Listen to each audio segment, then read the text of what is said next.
Olá amigos, boa tarde! Está começando mais o Saúde em Dia, nosso encontro semanal aos sábados aqui na Record. Primeiro bloco, Lara Costa leva para vocês uma matéria sobre Ikebana, essa atividade com flores e plantas. Segundo bloco, Dr. Rafael Barreto, médico ortopedista, mostrando testes para a saúde da sua coluna. E no terceiro bloco, Gabi Bestetti falando do teste do Instagram, esse desafio. A gente vai levar um olhar técnico desse desafio que muita gente vem compartilhando nas redes sociais. Vamos à primeira matéria com a Lara Costa.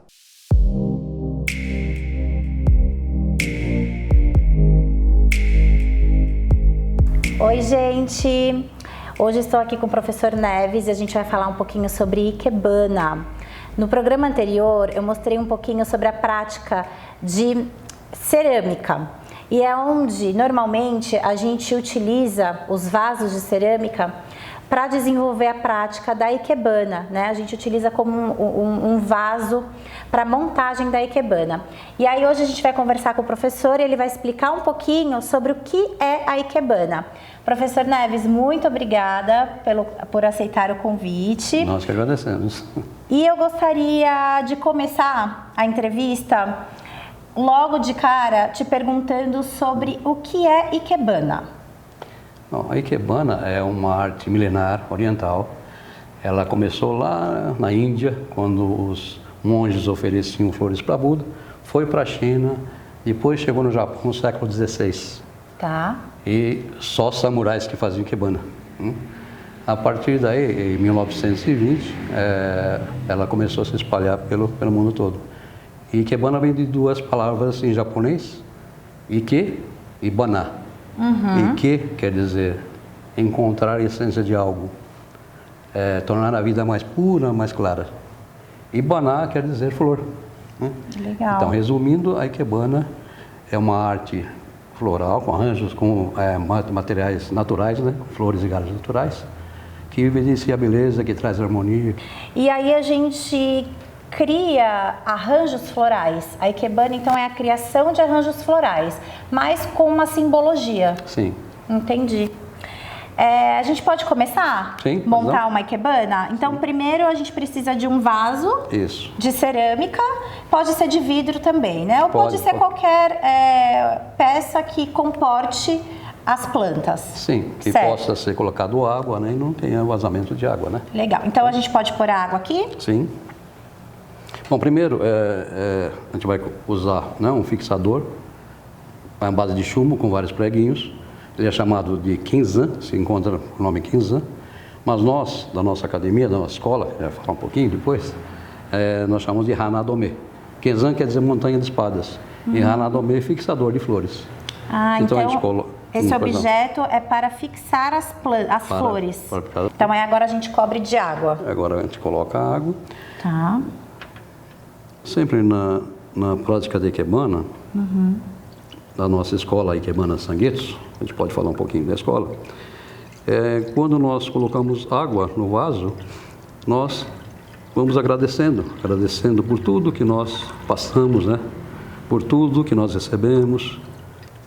A gente pode fazer Ikebana com qualquer tipo de galho, qualquer tipo de flor, desde que ela, né, esses materiais, eles absorvam água.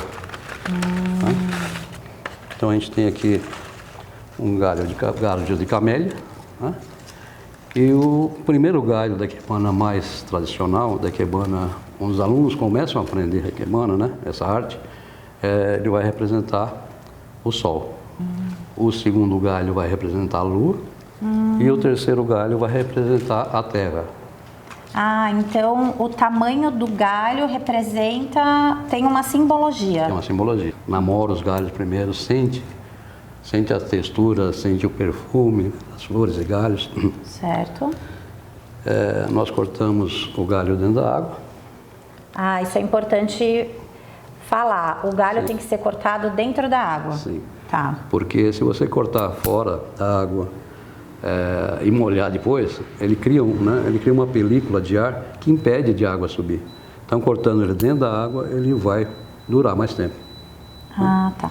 Então, sempre a gente verifica que lado, tenta, né, descobrir que lado que esse galho nasceu na árvore e coloca ele numa posição.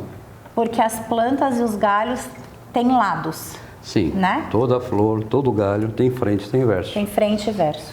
Nós aqui no Brasil somos em 17 escolas ligadas à Associação de Ikebana do Brasil. Existe uma associação de Ikebana. Isso. Ela acata o que o Mokichi Okada, o nosso mestre de Ikebana, nos deixou através de poesias, através de escrito, né? Sim. Muita coisa escrita. Falava muito sobre a natureza. E um dos poemas dele diz que no canto do escritório, em cima de uma escrivaninha, não é preciso nem dizer o quanto uma flor nos reanima e nos faz sentir um toque de pureza.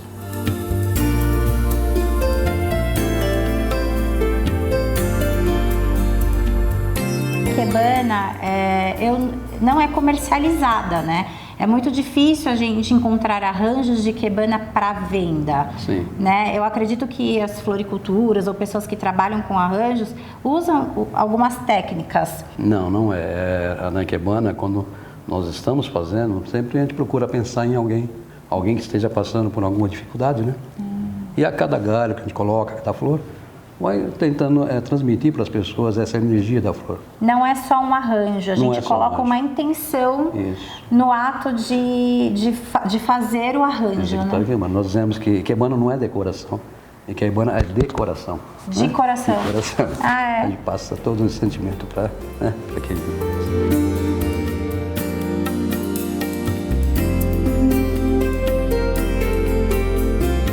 Quando nós colocamos as flores, a primeira flor, a mais fechada, provavelmente seja essa, né? Ela representa o futuro.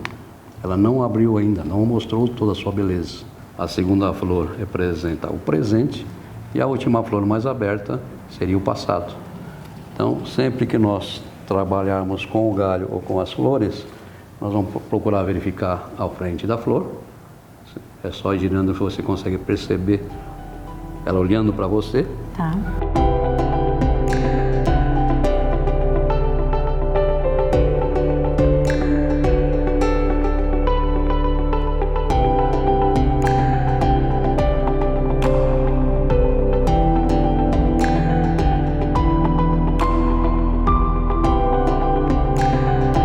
Professor, na minha casa, por exemplo, tá? Se eu não tenho um vaso grande, né, ou alto ou baixo, para comportar uma Ikebana grande, eu posso começar essa prática na minha casa com peças que eu tenho? Sim, isso é muito importante, né? Nós temos flores, né, em todos os lugares que hajam pessoas, em todos os nossos aposentos. A gente pode usar, como você falou, um bule, né? Esse bule bonito, né? Qualquer utensílio que caiba a água e possa comportar as plantas. Então, aqui nós costumamos dizer que a Ikebana e as flores devem combinar com o vaso, com o ambiente que se encontra. Então, aqui essa planta a gente pegou do jardim. Nós pegamos do jardim, aqui do seu estabelecimento, e uma técnica que nós usamos é dobrar a ponta para que ela pare em uma certa posição. Ah, isso sempre é importante. A flor olhando para frente. Eu posso dobrar a ponta da planta para que ela fique parada. Isso. Ah, e ela fica caidinha. Ela fica, né? Ela está de frente para a gente aqui. A gente coloca um complemento que é a folhinha da própria planta. Olha, gente, como ficou lindo e serve para decorar, para trazer alegria para o ambiente. Isso.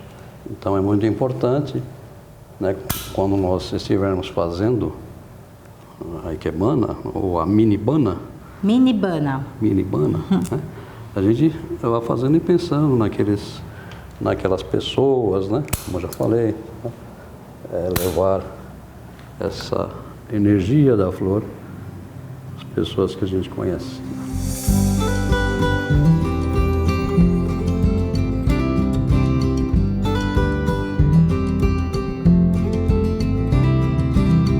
Professor Neves, eu gostaria de agradecer a oportunidade dessa experiência, né, de todo o teu conhecimento que você passou para a gente, para as pessoas que estão nos assistindo. Gente, quem tiver interesse em começar essa prática, em aprender mais sobre Ikebana, pode entrar em contato com a nossa produção, o contato está aqui na tela, que a gente passa todas as informações. Obrigada, professor Neves. Nós que agradecemos, né, essa oportunidade de falar um pouquinho para vocês sobre a importância da flor, sobre a importância da natureza, essa conexão que nós devemos ter com a natureza a todo momento.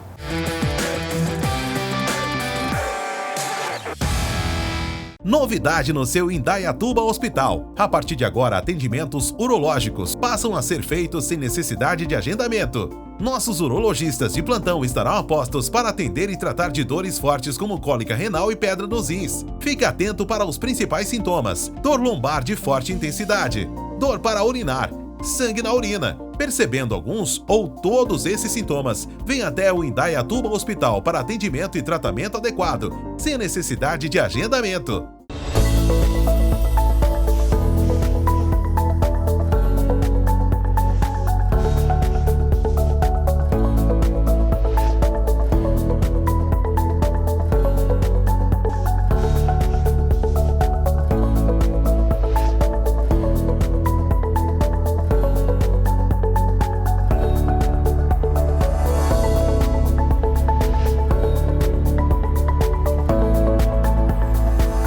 O Indaiatuba Hospital é um dos hospitais mais modernos da nossa região. Com centro cirúrgico para internações seguindo todos os padrões de qualidade, está capacitado para realizar cirurgias como laparoscopia, hérnia, bariátrica, varizes, lipoescultura, próteses de mama, entre outras. O Indaiatuba Hospital oferece também mais de 20 especialidades, com mais de 50 médicos para consultas, exames e cirurgias. Conheça mais acessando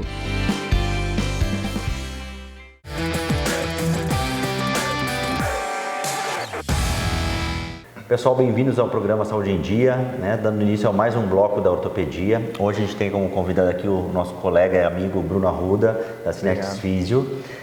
A gente vai falar um pouquinho para vocês de como que a gente pode fazer para poder prevenir e desacelerar as degenerações da coluna, né? O que a gente tem de opção terapêutica para isso. A gente sabe que as doenças da coluna, né, a gente não tem uma terapia regenerativa ainda efetiva. A gente não tem como mudar o que já gastou na nossa coluna, então a gente tem que pensar em cuidar para não gastar e o que gastou para tentar frear um pouquinho essa aceleração do processo. Tá? E hoje o Bruno vai mostrar para a gente como é que se faz uma avaliação funcional da coluna. Bruno, obrigado então por participar do programa, né? Ele vai falar para a gente hoje, né, o que é a avaliação funcional da coluna, né? Quais são as suas indicações, né, e quais os benefícios que ela traz principalmente, né, para os pacientes. Obrigado pelo convite primeiro, né? É muito legal fazer parte de um programa desse de informação, de levar informação para as pessoas. A avaliação funcional de coluna, ela tem uma função para a gente conseguir identificar em qual fase o paciente está, ou às vezes para a alta desse paciente também. Então, ela é uma avaliação que compõe a investigação de força muscular da musculatura de quadril e musculatura do tronco, né? O famoso core, e a gente faz toda uma posicionamento do paciente para conseguir ter a mais acurácia possível na hora de fazer a avaliação desse paciente e coletar essa força desse paciente de uma forma bem fidedigna, né? E essa é uma parte da avaliação funcional, tá? Nós temos 4 partes, então tem a parte de questionários também, que o paciente vai contar para a gente como está a situação dele, da vida dele com relação àquela fase que ele está passando da dor lombar ou da dor cervical. E aí, na sequência, a gente faz a avaliação de força, mensuração de dor, né, para conseguir ter o máximo de informação possível desse paciente em como ele está lidando com a coluna dele naquele momento. Muito legal. E tem alguma faixa etária específica? Todo mundo pode fazer essa avaliação? Para quem que é mais indicado isso, Bruno? Qualquer pessoa que tenha a dor lombar. A dor lombar, ela aflige aí em todas as faixas etárias e a gente consegue fazer a avaliação funcional em qualquer faixa etária que esteja passando pelo processo de dor inicial, ou médio, ou final, como critério de alta também ela pode ser usada. Muito legal. A gente vê muitos pacientes, né, que já são atletas, né, são esportistas mesmo, amadores, né, que têm dor nas costas, apesar de ter um excelente condicionamento. Né, e nessa avaliação a gente consegue realmente avaliar, né, que existem, né, desequilíbrios musculares, que são as causas, normalmente, né, dessas crises aí de agudização. Se tiver algum déficit muscular dentro da avaliação de força, a gente vai conseguir identificar com certeza. Mesmo ele sendo atleta, às vezes não é só a produção de força, mas a relação de forças que está um pouquinho diferente do que a gente gostaria, ou do que a gente chama de normativo, para conseguir seguir a vida ou a performance desse atleta. Bom, eu queria que você mostrasse para a gente, né, a Bruna Mann foi colaboradora nossa aqui para fazer a avaliação hoje, né? Qual foi o primeiro teste que você fez, né? Qual que é o objetivo desse primeiro teste aí? O primeiro teste que eu fiz com ela foi o teste de avaliação de força dos abdutores do quadril, né, que faz o movimento de fazer a abdução puramente, e ele é feito de uma forma com o paciente deitado e com 2 faixas de velcro, estabilizando ela na parte do quadril e outro estabilizando o dinamômetro que a gente usa para coletar a força desse paciente em quilo de força mesmo. Esse teste...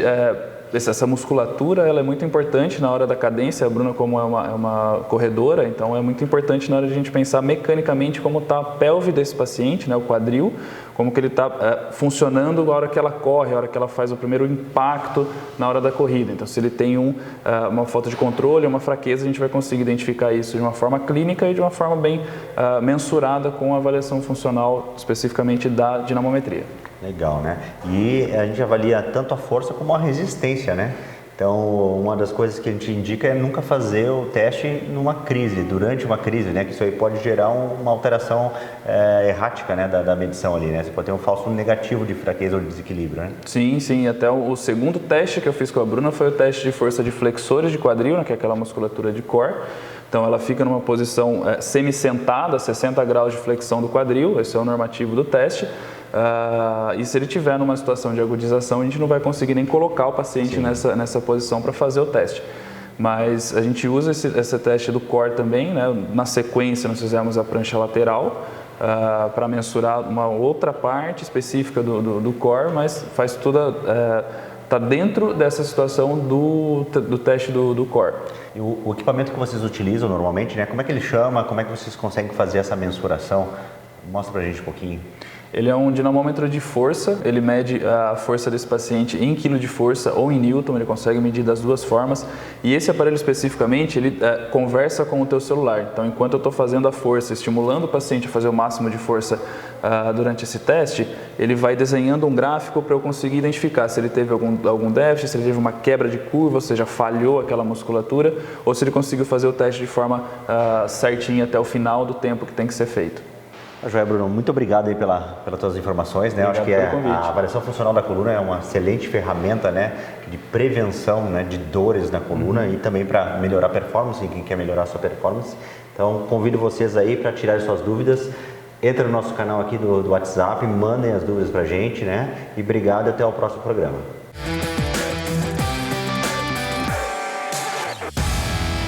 Novidade no seu Indaiatuba Hospital. A partir de agora, atendimentos urológicos passam a ser feitos sem necessidade de agendamento. Nossos urologistas de plantão estarão a postos para atender e tratar de dores fortes como cólica renal e pedra nos rins. Fique atento para os principais sintomas: dor lombar de forte intensidade, dor para urinar, sangue na urina. Percebendo alguns ou todos esses sintomas, venha até o Indaiatuba Hospital para atendimento e tratamento adequado, sem necessidade de agendamento.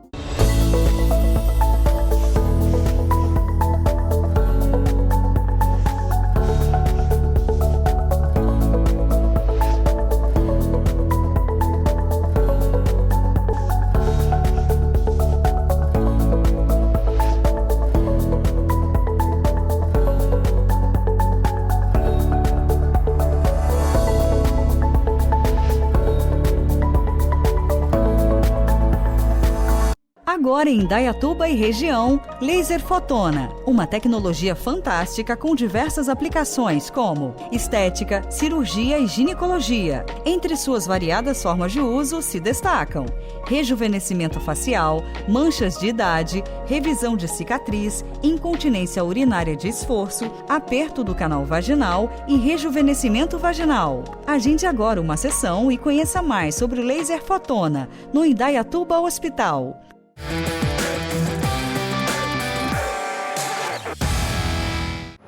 Pessoal, hoje a gente vai mostrar um desafio que está rolando aqui nas redes sociais. Inclusive, talvez você aí de casa já tenha visto, que está bombando no Instagram, no TikTok, talvez até algum parente seu, filho, neto, já tentou fazer. A gente vai colocar aqui para vocês darem uma olhadinha.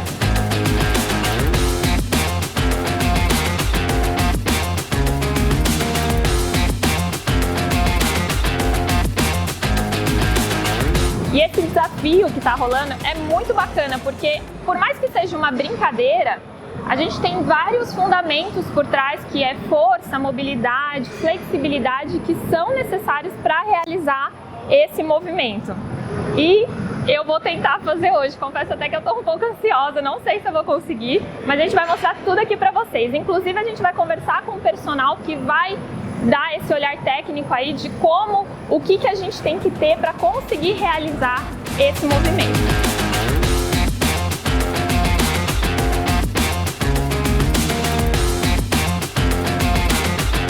E agora eu tô aqui com o Thiago, que é personal, e a gente pediu a opinião dele justamente para entender o que a gente precisa ter para conseguir realizar esse movimento. Tá, então ó, esse trabalho a gente precisa basicamente de duas capacidades, que é força e flexibilidade, né? E a partir disso a gente consegue agregar mobilidade junto, ok? Para a gente conseguir estabilizar core, ombros, a flexibilidade para a gente conseguir expandir o movimento, entendeu? Quadril também, a gente usa muita mobilidade de quadril, então basicamente são essas linhas que a gente precisa ver na hora de tentar executar o exercício.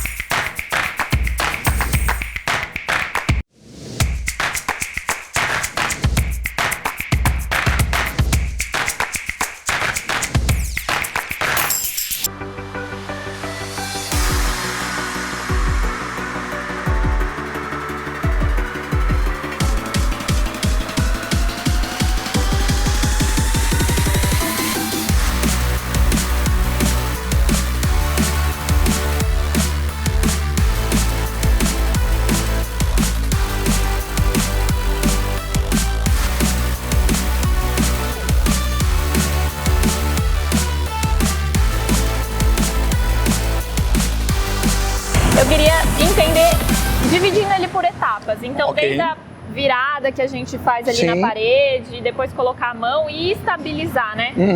Como que a gente divide esses três movimentos? Legal. Então a primeira parte que a gente coloca o pé na parede ali e a gente faz esse giro, basicamente é um trabalho de mobilidade e flexibilidade, ok? Porque você precisa sentir e virar esse quadril. Então se seu quadril não está soltinho, você já vai ter um pouco de dificuldade na hora de fazer, ok?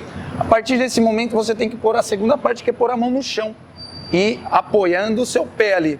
Então, além da flexibilidade, da mobilidade, tem mobilidade de ombro entrando junto, né? Um pouco mais flexibilidade ainda, porque vai exigir mais das musculaturas do seu corpo. E a partir daí você vai ter que jogar o pé, que é a parte mais difícil. E aí que entra core, que é a parte de força, para estabilizar todo esse movimento. Parte de estabilização ali de ombro, manguito, para te manter firme. E a flexibilidade, para você expandir esse movimento, né? E agregando a isso, além da mobilidade de quadril, que para você fazer esse movimento tem mobilidade no punho. Também aqui, né? Exato, para você segurar lá. E mobilidade de ombro, para você conseguir achar a posição correta para ficar estável na posição. E eu percebo, assim, eu tenho uma certa dificuldade de estabilização de core, né? E pra mim é uma coisa que não é fácil, né? Então cada um vai ter um ponto onde sente que Sim. pega mais, né? E o legal é que como você dividiu, por mais que seja um desafio, seja uma brincadeira, a gente tentar em casa é importante também para você ver em qual ponto você está com dificuldade, Exatamente. né? Porque senão a gente pode trabalhar de qual maneira esses pontos. Então, basicamente, todos esses pontos, eles são interligados, né? Se eu fosse escolher um ponto para a gente escolher para trabalhar mais intensidade, seria o core, a parte de estabilização geral aqui do quadril, né? Porque com ele estável, facilita muito você usar sua mobilidade, trabalhar sua flexibilidade, porque um core fraco vai desabar toda a estrutura, então você não vai nem conseguir colocar o pé ali na parede, né? Você já vai sentir, né? Exatamente, então com o core, com o core ali bem firme, estabilizado, a coisa começa a fluir, você vai conseguir fazer, pelo menos começar o exercício. Pelo menos conseguir virar o pé na parede, né? exato. Aí depois a parte de colocar o pé é uma questão mais de força, né? Que você tira o pé da parede e consegue estabilizar. Aí vem o equilíbrio com a estabilidade, mas é tudo interligado. Se desses fatores estiver um pouquinho desequilibrado, você vai ter problemas e não vai conseguir fazer direito o exercício.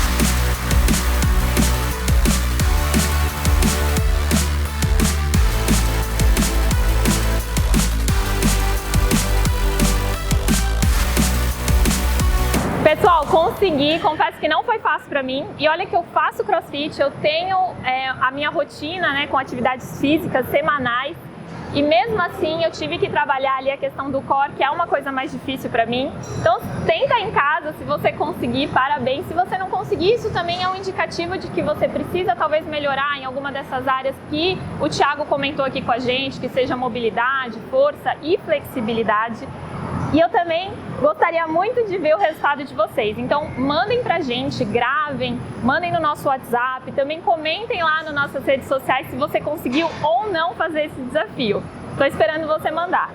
O programa fica por aqui hoje, lembrando dos nossos canais YouTube, Instagram, WhatsApp. Você consegue achar todo um conteúdo anterior para compartilhar com amigos, familiares e não ficar fora das dicas dos nossos especialistas. Lembrando dos nossos parceiros, Indaiatuba Hospital, um hospital que está localizado em Indaiatuba, realiza cirurgias de pequeno e médio porte com um corpo clínico vasto, um Instituto de Medicina de Alta Performance, um grupo composto por ortopedistas que atendem em Indaiatuba e Campinas. Lembrando que ficou com alguma dúvida, pode enviar nosso canal via WhatsApp, sugerir alguma pauta. O programa fica por aqui hoje e a gente se vê sábado que vem no Saúde em Dia. Tchau!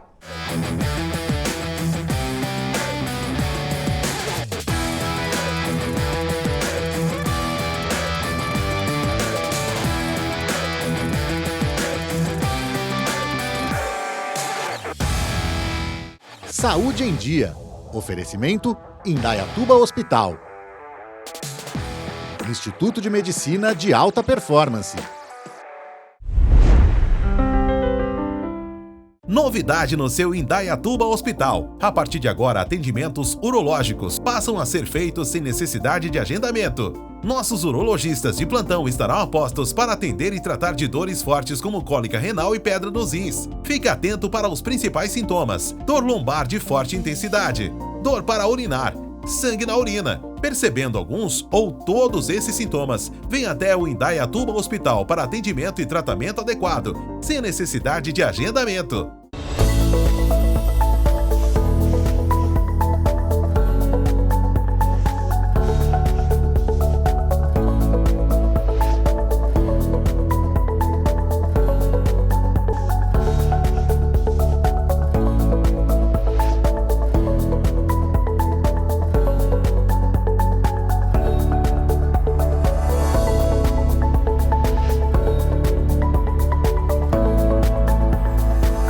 Agora em Indaiatuba e região, Laser Fotona, uma tecnologia fantástica com diversas aplicações como estética, cirurgia e ginecologia. Entre suas variadas formas de uso se destacam rejuvenescimento facial, manchas de idade, revisão de cicatriz, incontinência urinária de esforço, aperto do canal vaginal e rejuvenescimento vaginal. Agende agora uma sessão e conheça mais sobre o Laser Fotona no Indaiatuba Hospital.